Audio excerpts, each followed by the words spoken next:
Museum के लिए dinosaur की हड्डियां ढूंढना।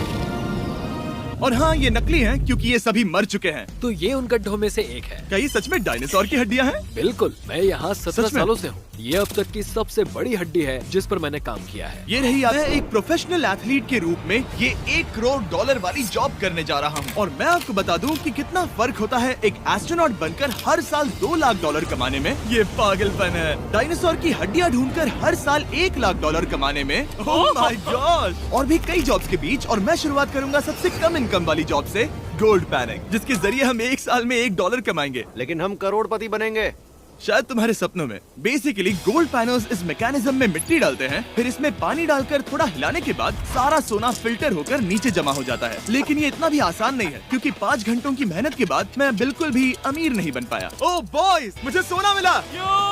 इसकी क्या कीमत होगी? करीब 2 सेंट। यही तो मैं कह रहा था। इसे 1 साल तक करने के बाद भी आप $1 ही कमाएंगे। लेकिन लकीली हम ऐसी नौकरियां करने जा रहे हैं जिसमें हम 1 साल में $10 मिलियन तक कमा पाएंगे। चलिए देखते हैं ऐसी नौकरी करना कैसा लगता है जिसमें हर साल $1 लाख मिलता हो। म्यूजियम के लिए डायनासोर की हड्डियां ढूंढना।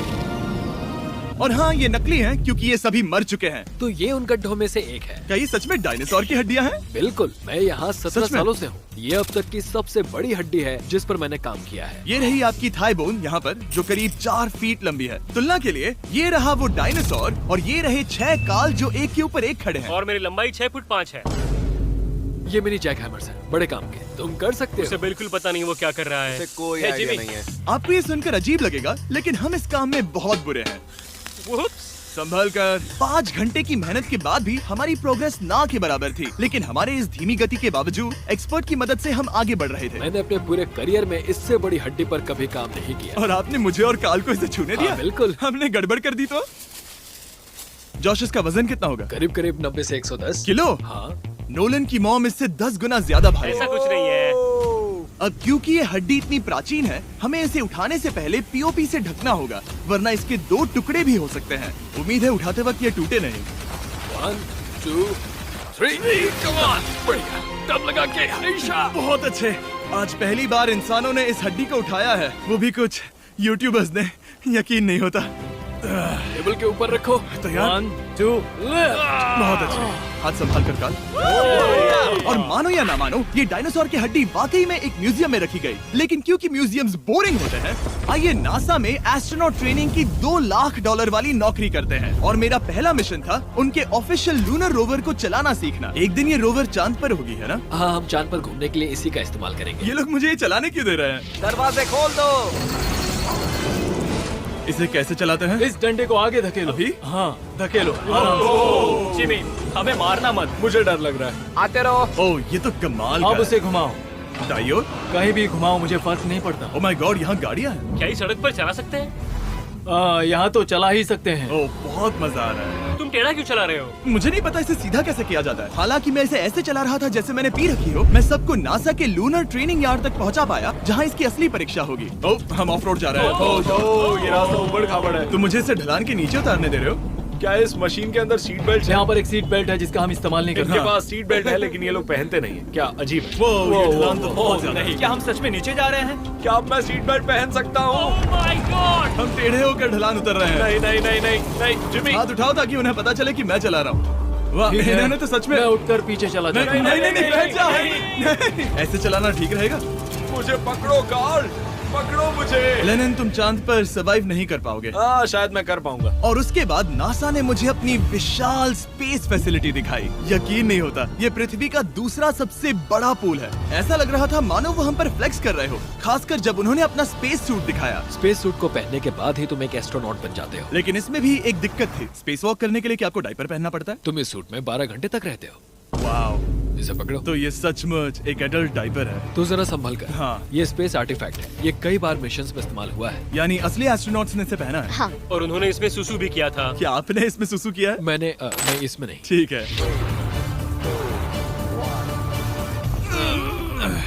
तो बताइए अगला मिशन कब है? क्या तुम 1 साल बाद फ्री रहोगे?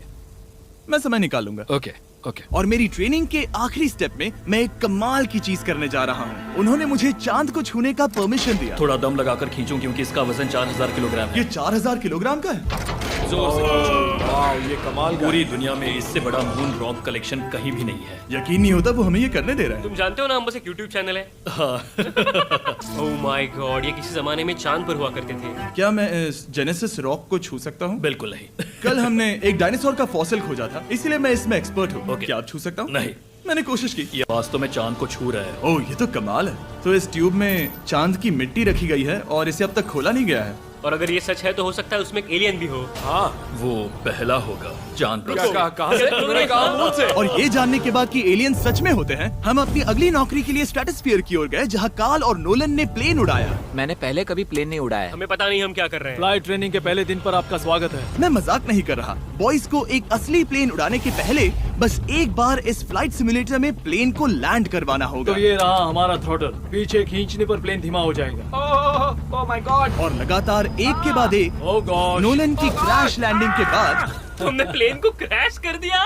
उसने सक्सेसफुली लैंडिंग कर ही ली, जिसके बाद पता नहीं क्यों उसे इस प्लेन को चलाने के लिए चाबियां दी गई। यो, मुझे डर लग रहा है। अगर तुम ये नहीं कर सकते नोलन तो प्लीज भगवान के लिए इन्हें बता देना। ओह माय गॉड, मैं एक प्लेन उड़ाने वाला हूँ। Oh my God. ठीक है, क्या तुम तैयार हो? मैं तो बचपन से ही तैयार हूँ। Full throttle, approaching 60। थोड़ी डगमगाहट है, लेकिन अब लीवर को पीछे खींचे। हम टेक ऑफ कर रहे हैं। बहुत अच्छे। ओह माय गॉड, तुम्हारी जिंदगी मेरे हाथों में है। ठीक वो है। सच में इस पूरे प्लेन को अकेला उड़ा रहा है। हाँ, मैंने तो छुआ भी नहीं है। टर्बुलेंस की वजह से कभी क्रैश नहीं होता है ना। दरअसल अब देखो मैं दाएं मुड़ने वाला हूँ। नहीं। दाएं मुड़ा। संभल कर, ओह माय संभल गॉड, कर। प्लेन टेढ़ा हो गया। यकीन नहीं होता मैं इस चीज को कंट्रोल कर रहा हूँ। देखो मेरा जादू। रुको। ओह नहीं, ये क्या? बेवकूफ, मैं तुम्हारी जान ले लूंगा। अब हम उस तरफ जाएंगे और फिर तुम प्लेन को लैंड करो। ओह माय गॉड, मैं भूल गया। हाँ, अक्सर लोगों को यही सब याद रखने में दिक्कत होती है। ठीक है, हम नीचे जा रहे हैं। मुझे डर है तुम कहीं हमें ऊपर ना पहुंचा दो। सिमुलेटर पे हर बार प्लेन मेरे से यहीं पर क्रैश होता है। ओह गॉश। हम यहीं लैंड करेंगे, इस रनवे के ऊपर। Oh my God. आराम से। हम कुछ ज्यादा ही नीचे है नहीं? इसकी नाक को बिल्कुल बीचों बीच रखना। Oh my God. आराम से अपना हाथ थ्रॉटल पर रखो। लेवल पीछे खींचने से पहले थोड़ा इंतजार करना। लंबी सांस लो। बहुत अच्छे। हमने लैंड कर दिया। तुमने कर दिखाया। मैंने प्लेन लैंड किया। Oh my God. इससे काम मैं नहीं कर पाऊंगा, लेकिन हम जिंदा हैं। तुमने मुझे नहीं मारा। मैं हैरान हो गया जब मुझे पता चला कि आप हर साल 10 लाख डॉलर कमा सकते हैं हैंड मॉडलिंग में, लेकिन सिर्फ तभी जब आप दुनिया के सबसे महंगे हैंड मॉडल्स में से एक हो। ये लोगों को अपने हाथों की तस्वीरें लेने की परमिशन देकर एक डॉक्टर की सैलरी से 5 गुना ज्यादा कमा लेती है। और इनका रेज्यूमे कमाल का है। इन्होंने लगभग हर जाने माने ब्रांड के लिए हैंड मॉडलिंग की है। इन्होंने अपने हाथों के लिए 10-10 लाख डॉलर का इंश्योरेंस भी कराया है। मैं ये आपको काम बहुत करते हुए देखना मजेदार चाहता हूँ। जॉब सबसे है। पहले इन्होंने हमारे हाथों की जांच की। मुझे पता नहीं था कि आज वो दिन होगा जब मुझे नई इनसिक्योरिटीज मिलेंगी। ओके, तो सबसे पहले तुम्हें अपने नाखून साफ करने होंगे। Of course. सही कहा। मतलब मेरे तो बेकार ही हैं। ये लो। देखो काल की तुलना में यहाँ कितने ज्यादा बाल क्या है। मैं इससे पैसे बना सकता हूँ? कार के हाथों का टेक्सचर तुम दोनों से थोड़ा ज्यादा अच्छा है। तुम समझे ना? मुझे बदल सकती हो? देखो मैं कोई चमत्कार तो नहीं कर सकती, लेकिन जरा तुम अपने हाथ दिखाना जिमी। तुम्हारे हाथ सुंदर है, ये अजीब बात है। तुम्हारे हाथ इतने चमक क्यों रहे हैं? मुझे नहीं पता। क्या मेरी उंगलियों का स्ट्रक्चर अच्छा है? हाँ, बनावट अच्छी है, लेकिन नाखूनों के बीच गंदगी है, स्किन ड्राई है, लेकिन वो सब ठीक हो सकता है। हमारे हाथों पर अभी काफी काम करना था, तो हमने उन्हें शूट के लिए तैयार किया, जो कि मेरे और काल के लिए आसान था, लेकिन लेजर के लिए इतना नहीं। ओह नहीं। तुम इतने बालों के साथ एक कारपेट बना सकते हो। इन बालों ने मेरा पूरी जिंदगी साथ दिया, लेकिन अगर 10 लाख डॉलर कमाने हैं तो ये करना ही होगा। और अब जब मेरे हाथ घिनौने नहीं दिख रहे, हमने एक असली मैगजीन के लिए मॉडलिंग की, और ये तस्वीरें पूरे अमेरिका भर के बिलबोर्ड्स पर दिखाई जाएंगी इन वॉचेस को प्रमोट करने के लिए। मुझे डर लग रहा है। हाँ, लेकिन कोई टेंशन नहीं। ठीक है, मतलब घड़ी तो अच्छी लग रही है। मुझे पहले लगा कि ये आसान होगा, लेकिन हम इस काम में बहुत ज्यादा बुरे थे। ऐसा लग रहा है जैसे ये वॉच एक सांप ने पहनी है। ये तो बहुत मुश्किल है। क्या मैं देख सकता हूँ कि आप ये कैसे करती हैं? ओह, यकीन नहीं होता। प्रोडक्ट भी अच्छा लग रहा है क्योंकि आपका हाथ नहीं हिल रहा, लेकिन हैंड मॉडल बनने का मतलब सिर्फ अच्छी वॉचेस पहनना नहीं होता। कभी कभी आपको अजीब चीजें पकड़नी पड़ती हैं। तुम डर क्यों रहे हो? क्योंकि मैंने देखा कि उस आदमी के हाथ में एक सांप है। आराम से काल, आराम से। अपने दूसरे हाथ को यहाँ लो और इसका सर पकड़ो। हाँ हाँ, बिल्कुल बिल्कुल। हालांकि हमारे फोटोज अच्छे नहीं थे, उन्हें देश भर के बिलबोर्ड्स पर दिखाया गया, और अब वक्त आ गया है वो काम करने का जिसे करके हम एक साल में 1 करोड़ डॉलर कमा सकते हैं। सही समझे, मैं NFL की एक प्रोफेशनल टीम ज्वाइन करने वाला हूँ। ये सच में मेरा एक सपना था। और अगर आपको ये फेक लग रहा है तो ये मैं हूँ जो $10 मिलियन के लिए बकेनियर्स के साथ एक असली कॉन्ट्रैक्ट साइन कर रहा हूँ। इसमें लिखा है कि हम शायद पैसे नहीं देंगे, लेकिन कम से कम अमाउंट तो सही। नहीं, बस अमाउंट पर फोकस करो। अब ये ऑफिशियल है। कांग्रेचुलेशन। तो अगले 48 घंटों के लिए मैं एक ऑफिशियल प्लेयर। हाँ, तुम एक ऑफिशियल प्लेयर हो। वादा करता हूँ आप निराश नहीं होंगे। मैं वादा करता हूँ आप निराश होंगे। इस कॉन्ट्रैक्ट के चलते मैं 60,000 फैंस के सामने अपनी टीम के साथ मैदान में उतरूंगा। पहला पड़ाव है वेट ट्रेनिंग। ये ज्यादा ही हल्का है, इसे थोड़ा बढ़ाना कर सकते हैं। मुझे नहीं आराम लगता से। कि वो मुझे 1 करोड़ देने वाले बस हैं। मेहनत करते रहो। क्या तुम मोटिवेशन ना बनोगे या फिर एक लूजर? ये लोग एक NFL प्लेयर के ऊपर बहुत ज्यादा बिल्कुल चिल्लाते सही हैं। कहा। इसे वहाँ सेट करो जहाँ तुम्हारी टीम का सबसे ताकतवर प्लेयर सेट करता है। पता नहीं मैं एक भी कर पाऊंगा या नहीं। वो ऐसे 12 रेप्स करता है? हाँ। नामुमकिन। वो कोई आम इंसान नहीं है। मैं उससे पंगा नहीं लेना चाहूंगा। Come on, तुम कर सकते हो। NFL इतना मुश्किल क्यों है? ये वर्कआउट बाकी प्लेयर्स की तुलना में कैसा था? बहुत बुरा। उम्मीद है चक्कर आना बंद हो जाए। घबराओ, आदत पड़ जाएगी। ओके। उसके बाद मैं अपनी ट्रेनिंग के लिए टैंपा बे के बकेनियर्स ट्रेनिंग फैसिलिटी में पहुंचा, जहां मैं मिला अपने कोच हेलो से। मिस्टर बीस, हाय, मैं क्या हूँ हाल है? कोच। कैसे हो तुम? बढ़िया। और बाकी टीममेट से। तुमसे मिलकर अच्छा लगा। मैं हूँ शेख, मेरे बच्चे और मैं दोनों तुम्हारे सच में? वीडियोस देखते हैं। तुम्हारे कैंडी पास, द काल कमीज। ओह, सच में? मेरे नए टीममेट्स को यकीन नहीं हुआ कि मैंने उनकी टीम ज्वाइन कर ली है, तो मैंने उन्हें सबूत के लिए कॉन्ट्रैक्ट दिखाया। तुम भी सब तुमने अच्छे से ऐसे ही check कॉन्ट्रैक्ट करो। पर साइन किया था। लेकिन तुम्हारे वाले पर ज्यादा पैसे लिखे हैं। जितने नहीं मिले थे। लेकिन इसमें लिखा है कि ये कॉन्ट्रैक्ट सिर्फ 2 दिन का है, उसके बाद ये कैंसिल हो जाएगा। हाँ। तुम्हें कल के लिए तैयार होना होगा। हाँ, तुमने सही कहा। मैं क्वार्टरबैक बनता हूँ, और क्योंकि मैं पहले कभी क्वार्टरबैक भी नहीं बना था, और हाइक मैंने अपनी पूरी ताकत लगाकर बॉल को फेंका। बढ़िया टचडाउन। और मैं आपको बता दूं कि ये वही टीम है जिसके साथ टॉम ब्रेडी ने सुपर बोल जीता था, तो मैंने सोचा उन्हें सरप्राइज दिया जाए। ओ, वो आ गए टॉम। ओह, मुझे बॉल लगने वाली थी। टीबी, कैसे हो मेरे दोस्त? कैसे हो टीवी? कैसे हो दोस्त? कैसे हो तुम सब लोग? यहाँ मेरा एक दोस्त है जो आपके सिर्फ हाय कहने पर खुशी से मर नहीं सकता जिमी, है। ऐसा मत करो। तुम मेरे साथ लेनिन, ऐसा चलो नहीं इन्हें कर हाय सकते। कहो। London, I love you. नहीं। ओके। और उसके बाद हमारी प्रैक्टिस उछल कूद में बदल गई। कैच करो। Too small. या अब तुम काम पर लौट ठीक है जाओ। दोस्तों, फिर मिलेंगे। लोगों को अभी भी मेरे 2 दिन के कॉन्ट्रैक्ट को लेकर कुछ सवाल थे, तो बक्स ने मेरे लिए एक प्रेस कॉन्फ्रेंस बुलाई। कल बहुत ही बड़ा दिन है, तो कोई बेतुके सवाल मत पूछना, ओके? क्या ये एक पब्लिसिटी स्टंट है? आप यहाँ पर क्यों हैं? सिर्फ बेस्ट वीडियो बनाने के लिए। हाँ, ये एक पब्लिसिटी स्टंट है। मैं सच में एक NFL प्लेयर नहीं हूँ। जिमी, इस नए टीम का हिस्सा बनकर कैसा लग रहा है? बहुत अच्छा। सच कहूँ तो मुझे पता नहीं था कि ये लोग मुझे इतना पसंद करेंगे। कल तुम कितने टाइम तक खेल पाओगे? 0। और बार बार दोहराने के बाद कि ये सिर्फ एक पब्लिसिटी स्टंट है, मैं अपनी हाइट नापने गया। 6'4.5". 6'4.5"? काल, तुम 6'5" हो। मैं 6'5" हूँ। हाँ। ये मुझे इसलिए नाप रहे थे ताकि मेरा कस्टम गियर और यूनिफॉर्म बिल्कुल सही फिट हो।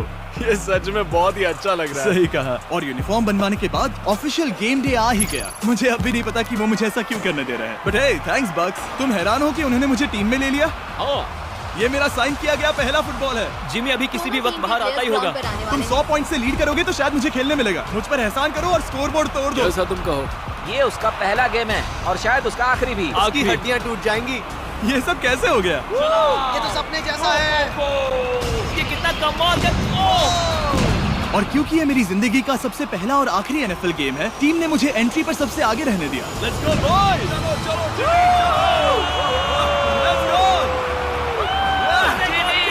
ये हमारा दोस्त है। उम्मीद करता हूँ कोई मुझे कुचल ना दे। ये तुम्हारी जिंदगी का सबसे बेस्ट दिन है। मेरी जिंदगी का सबसे अच्छा दिन है ये, जिमी। I love you. ये हमसे आगे निकल रहे हैं। जिमी एक NFL प्लेयर है। क्या हाल है? Let's go boys! मैं तुम्हें निराश नहीं करूंगा। हो सकता है मुझे खेलने का मौका ना मिले। I love America. कितना बड़ा प्लेन है। अमेरिका। चलो फुटबॉल खेलते हैं।